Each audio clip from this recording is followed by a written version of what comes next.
Boundary क्या है? Boundary कुछ इस तरीके का अरेंजमेंट है जो दो लोगों को अलग करता होगा, दो मीडियम्स को अलग करता है।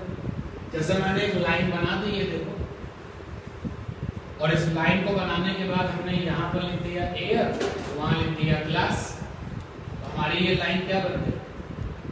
बाउंड्री। बाउंड्री जो दो मीडियम को अलग करती है। बाउंड्री एक ऐसी सरफेस होती है जिसका काम होता है दो मीडियम को अलग करना। देखिए बाउंड्री मैं फिर बनाता हूँ, ये बाउंड्री, इसका नाम रखा जेड डैश। इस बाउंड्री के इस तरफ क्या था, तो पता चला कि इस तरफ ग्लास था और इसके नीचे क्या था, वाटर था। बाउंड्री क्या होती है? बाउंड्री वो सरफेस होती है जो दो मीडियम को क्या करती है, अलग अलग करती है। अगर फिजिक्स में एक सीधी लाइन बनाई जाए तो बाउंड्री बिल्कुल प्लेन है, उस बाउंड्री को क्या कहेंगे? Plane boundary. अब प्लेन बाउंड्री तो समझते हैं ना, हमारे घरों की दीवारें कैसी होती है? दीवारें कैसी हैं? प्लेन होती है। जो बिल्कुल फ्लैट होता है उसको प्लेन कहते हैं। अगर हम बाउंड्री के लिए सीधी लाइन बनाते हैं तो ये केवल ये मैसेज है कि वो बाउंड्री वाली जो सरफेस है वो बिल्कुल प्लेन है। जैसे देखो मैं आपके लिए एक और एग्जांपल लेता हूँ। ये हमारे पास में ग्लास का स्लैब, ग्लास का स्लैब,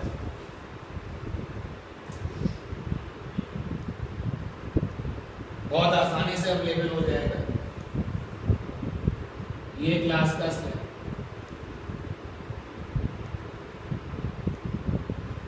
तो आप इसको चाहे जिधर से देखो, इसकी जो ये वाली सरफेस है उसके नीचे क्या है? ग्लास, उसके ऊपर क्या है? एयर, और सरफेस कैसा? बिल्कुल प्लेन है, प्लेन।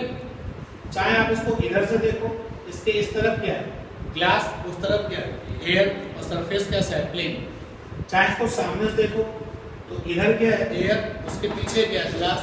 तो all the surfaces are the plane. तो जब कोई बाउंड्री प्लेन होती है तो फिजिक्स में हम उसको कैसे रिप्रेजेंट करते हैं? सीधी लाइन बना करके। और अगर कोई बाउंड्री प्लेन नहीं है तो प्लेन नहीं है तो फिर कैसी है, तो उसके बारे में आगे बात करेंगे। अभी हम एक ऐसी बाउंड्री ले रहे हैं जो कि प्लेन है, तो ध्यान देना भाई, एक बाउंड्री हो गई, ये प्लेन बाउंड्री है, इसका नाम रखा जेड और जेड डैश। ये रही प्लेन बाउंड्री। बाउंड्री के इस तरफ क्या होगा? मीडियम, इस तरफ क्या होगा? दूसरा मीडियम। तो मान लेते हैं इस तरफ जो मीडियम है वो एयर है और इधर जो मीडियम है वो कुछ तो सोच लें, चलो ग्लास है, सपोज कर लेते हैं। तो लाइट को डाला गया बाउंड्री पर, ये लाइट का सोर्स है और लाइट को इस बाउंड्री पर इंसिडेंट कराया गया। तो सोर्स से लाइट आई और सामने जो बाउंड्री थी उस पर गिर गई, ये गिर गई। जैसे ही बाउंड्री पर लाइट गिरी तो फर्मेट ने क्या देखा कि लाइट अपना पुराना रास्ता छोड़ देती है, यानी ये लाइट का पुराना रास्ता है, इसको लाइट छोड़ देती है, तो लाइट इस रास्ते को छोड़ करके एक नए रास्ते पर चलती है। ये भी फर्मेट ने नोटिस किया। फर्मेट ने ये देखा कि जब लाइट एक मीडियम से दूसरे मीडियम में जाती है तो अपना पुराना रास्ता छोड़ करके किस रास्ते पर चलती है? नए रास्ते पर। और इस फिनोमेना को रिफ्रैक्शन नाम दिया गया। और एक डायग्राम बनाते हैं, ध्यान देना, एक डायग्राम बनाते हैं चीजों को समझना।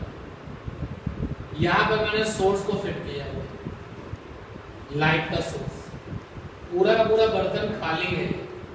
मैं आपको एक प्रैक्टिकल दिखाने वाला हूं कि आप प्रैक्टिकल करके भी इस बात को देख सकते हो, लाइट अपने पुराने रास्ते को क्या करती है? छोड़ देती है। ये हमारे पास में स्क्रीन है, स्क्रीन, लाइट को ऑन किया, सोर्स को ऑन किया, लाइट चली। टॉर्च सिंबल समझ लो जो मेरे पास है, लाइट आराम से अपने रास्ते पर चलती हुई जा रही है और चलते हुए यहाँ पहुंची, यहाँ पे स्पॉट मिल गया, लाइट का स्पॉट मिल गया। अभी ये बर्तन खाली था। फिर हमने इस बर्तन में थोड़ा सा लिक्विड भर दिया, चलो मान लेते हैं वाटर भर दिया। अब जब वाटर फिल कर दिया तो जो स्पॉट यहां मिल रहा था, अब वो स्पॉट यहां पे पहुंच गया। क्या मैसेज आया?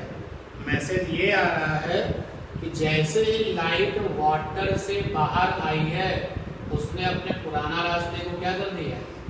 ड्रॉप कर दिया है, और किस रास्ते पे चलना शुरू कर दिया? एक नए रास्ते पे चलना शुरू कर दिया। और चूंकि लाइट अपने रास्ते से भटक चुकी है, इसलिए स्पॉट भी अपनी जगह से शिफ्ट हो चुका है। यही तो मतलब आया, भटक चुका है, ये भी कह सकते हो। तो कई बार आप इस तरीके का एक्सपेरिमेंट करके इस चीज को देख सकते हो। कौन सी बात? कि जब लाइट किसी भी बाउंड्री पर ऑब्लिकली इंसिडेंट होती है, ऑब्लिकली मतलब तिरछा, दो तरीके के इंसिडेंट्स होते हैं, एक होता है नॉर्मली बिल्कुल सीधे, और एक होता है ऑब्लिकली। तो यहाँ पे ऑब्लिकली कराना है आपको। जब लाइट किसी बाउंड्री पर ऑब्लिकली इंसिडेंट की जाती है, जब लाइट ऑब्लिकली एक मीडियम से दूसरे मीडियम में जाती है, तो अपने पुराने रास्ते को छोड़ करके नए रास्ते पर चलने लगती है। इस फिनोमेना को क्या कहते हैं? रिफ्रैक्शन। हेडिंग है आपकी रिफ्रैक्शन।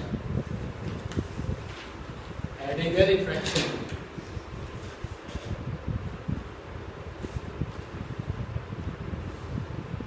लिखे हैं आपकी हेडिंग में? Heading refraction. When light goes from one medium to another medium obliquely, obliquely पर अंडरलाइन कर देना भाई, स्पेलिंग बोर्ड पर लिखी है।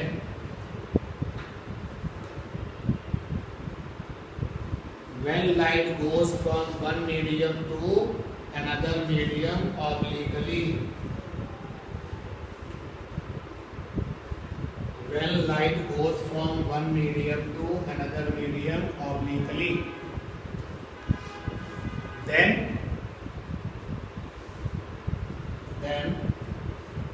departure of light from its original path, departure of light from its original path, departure of light from its original path, departure of light from its original path is called refraction. Departure of light from its original path is called refraction. Departure of light from its original path is called refraction. Straight जाके incident होना ये normal कहलाता है, ठीक है ना। तो ये जो बात हो रही थी ये सारा का सारा ऑब्लिक केस में था, तो इसलिए वो मेंशन करना बहुत जरूरी है। जब लाइट एक मीडियम से दूसरे मीडियम में जाती है ऑब्लिकली वाले तरीके से, तो ये बात जज की जा चुकी है, देखी जा चुकी है। अपने पुराने रास्ते को छोड़ करके डिपार्चर करके नए रास्ते पर चलती है, और इस पूरी की पूरी फिनोमेना को क्या कहते हैं? रिफ्रैक्शन। अब जो डेफिनेशन आपने लिखी है, उस डेफिनेशन के सपोर्ट में एक बढ़िया सा रे डायग्राम बना देते हैं।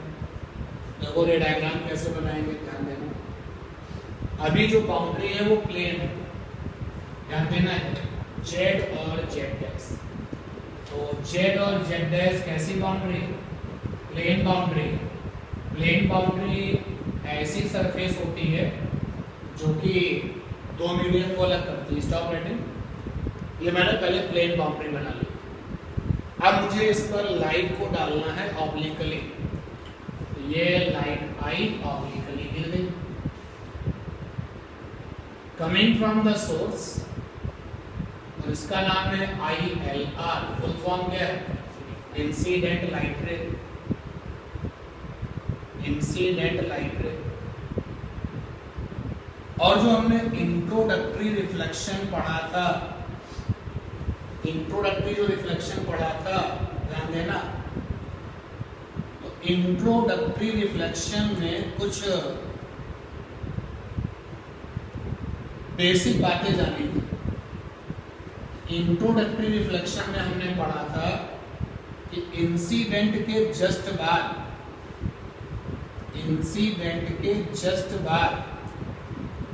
वी ड्रॉ नॉर्मल, हम नॉर्मल बनाते हैं। लाइट तो इंसिडेंट हो चुकी है, अब इंसिडेंट हो चुकी है तो अब हमें क्या बनाना है, नॉर्मल बनाना है। तो इंट्रोडक्टरी रिफ्लेक्शन में हमने सीखा था इंसिडेंट के जस्ट बाद वी ड्रॉ द नॉर्मल। तो नॉर्मल कैसे बनाते हैं मैं बता चुका हूँ, एक बार रिपीट कर देता हूँ। जो नॉर्मल होता है, normal is a dotted line, dotted line passes through incident point, passes through incident point and make angle 90 degree with boundary। देखो जो लिखा हुआ, नॉर्मल वो डॉटेड लाइन होती है जो इंसिडेंट पॉइंट से पास होती है और बाउंड्री के साथ में 90 बनाती है। देखो यार ये रहा इंसिडेंट पॉइंट, तो एक ऐसी लाइन जो इंसिडेंट से पास हो, ये एक ऐसी लाइन जो इंसिडेंट पॉइंट से पास हो और बाउंड्री के साथ 90 बनाए। कोशिश तो की है, अब आप डिसाइड करो कि मेरी ये कोशिश सही है कि गलत है। क्या ये डॉटेड लाइन बाउंड्री के साथ में 90 बना रही है और क्या ये इंसिडेंट पॉइंट से भी पास हो रही है, ये नॉर्मल बन गए। उसके बाद क्या करते थे, अपनी पेंसिल को इंसिडेंट लाइन पर रखते थे, फिर अपनी पेंसिल को नॉर्मल पर रखते थे और ये एंगल आता था, इस एंगल को क्या लिखते थे, आई, और आई का नाम था इंसिडेंट एंगल। इंसिडेंट एंगल क्या होता है, ये इंसिडेंट एंगल ये होता है angle between ILR, incident light रे, एंड नॉर्मल। भाई ये नॉर्मल है, नॉर्मल और इंसिडेंट लाइट के बीच में जो एंगल बनता है वो आई है। ये देखिए पुराना रास्ता है, पुराना रास्ता, इस पर भी कट्टम लगाने का अपना ही अलग मजा है, क्योंकि रूल बुक के अकॉर्डिंग इस रास्ते को छोड़ देती है लाइट, तो रास्ता दिखना चाहिए तभी तो दिखा पाओगे कि हाँ इस रास्ते को छोड़ा है। उसके लिए जब आप लाइट को लाएं ना, बाउंड्री पर आने के बाद में आप रुके नहीं, थोड़ा सा आगे तक ले जाएं, तो इससे आखिरी में जब डायग्राम तैयार होगा पुराना रास्ता बिल्कुल साफ साफ नजर आएगा और बाद में आप वहाँ पे छोटे छोटे क्रॉस लगा दें, जिससे कि मैसेज मिले कि इस रास्ते को लाइट ने क्या किया, छोड़ दिया। अब रास्ते को छोड़ करके वो नए रास्ते पर चलेगी, पुराने रास्ते को छोड़ करके, तो पुराने रास्ते को छोड़ करके वो ऐसे भी जा सकती है और वो ऐसे भी जा सकती है। अभी हम अपने मन से जिस तरीके से हम तरीके से जाने दें, आगे जैसे जैसे बढ़ोगे तो इसका भी रूल होता है। फिलहाल हमने लाइट को इस नए रास्ते पर भेज दिया। ये जो अपने पुराने रास्ते से लाइट भटक के आई है, अपने पुराने रास्ते से डिपार्चर करके जो ये लाइट आई है, इसको बोलते हैं RLR। RLR का फुल फॉर्म है रिफ्रैक्टेड लाइट रे। RLR is a refracted light ray. Now once again, normal पर पेंसिल रखी है और RLR पर पेंसिल रखी है और ये जो एंगल बना इसको स्मॉल r से लिखते हैं और स्मॉल r क्या है, रिफ्रैक्शन एंगल। जब आप रिफ्रैक्शन का डायग्राम बनाते हो तो डायग्राम में ये सारी चीजें दिखनी चाहिए।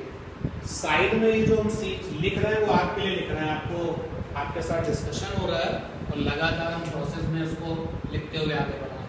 एक डायग्राम और बनाते हैं जो केवल डायग्राम होगा, उसमें कुछ लिखेंगे। तो एक बार फिर से हमारे पास में बाउंड्री है, ये देखिए बाउंड्री। इस बाउंड्री का नाम रखा AB। इसके इधर मीडियम होगा कोई ना कोई, इधर भी दूसरा मीडियम होगा। तो लाइट को सबसे पहले ऑब्लिकली माने तिरछा गिरा दिया गया। बाउंड्री पर आने के बाद में अपने आप को रोकिए नहीं, आगे तक ले जाइए पेंसिल, तभी तो पुराना रास्ता अच्छे से समझ में आएगा। गिराने का काम जब पूरा हो जाए तो अब क्या लाते हैं, नॉर्मल। तो जरा सब लोग मिलकर डिसाइड करें क्या मैंने नॉर्मल सही बनाया? बोलो, ये मेरी डॉटेड लाइन नॉर्मल है, क्या गलती हो गई? ये इंसिडेंट पॉइंट से तो पास हो रही, लेकिन बाउंड्री के साथ में परपेंडिकुलर नहीं है, 90 में तो गलती आपने पकड़ ली। चलिए इसको सही कर देते हैं इस गलती को। अब हमने फिर से एक बार एफर्ट्स किया और ये लीजिए नॉर्मल बना लिया। अब सही है, पेंसिल कहाँ पर है? नॉर्मल पर। अब कहाँ पर है? इंसिडेंट लाइन पर। ये जो एंगल आया वो कौन है? आई। और इस लाइट का नाम क्या है? ILR। फुल फॉर्म क्या है? Incident light. आई का नाम क्या है? Incident angle. ये देखिए क्या अजीब सा जबरदस्त एंटरटेनमेंट होता है यहाँ पर। पुराने रास्ते पर कट्टम लगाने से बड़ा मजा आता है। तो अब ये पुराना रास्ता डिपार्चर हो जाएगा, या तो लाइट इस रास्ते को छोड़ के इधर की तरफ डेविएट होगी या फिर इधर डेविएट करेगी। पहले वाले डायग्राम में मैंने डेविएट कैसे किया था? इधर किया था, टुवर्ड्स द नॉर्मल डेविएट किया था ना। चलो इस बार अब एक फाउंडा नॉर्मल कर देते हैं। इसका भी रूल होता है, आगे जाके देखेंगे। तो डिपार्चर होकर के लाइट इस नए रास्ते पर चली जा रही है। ये जो भटक करके नए रास्ते पर जा रही है उसका नाम क्या है? RLR, refracted light. और रिफ्रैक्टेड लाइट में नॉर्मल के साथ जो एंगल बनाती है उसको क्या कहते हैं? बनाइए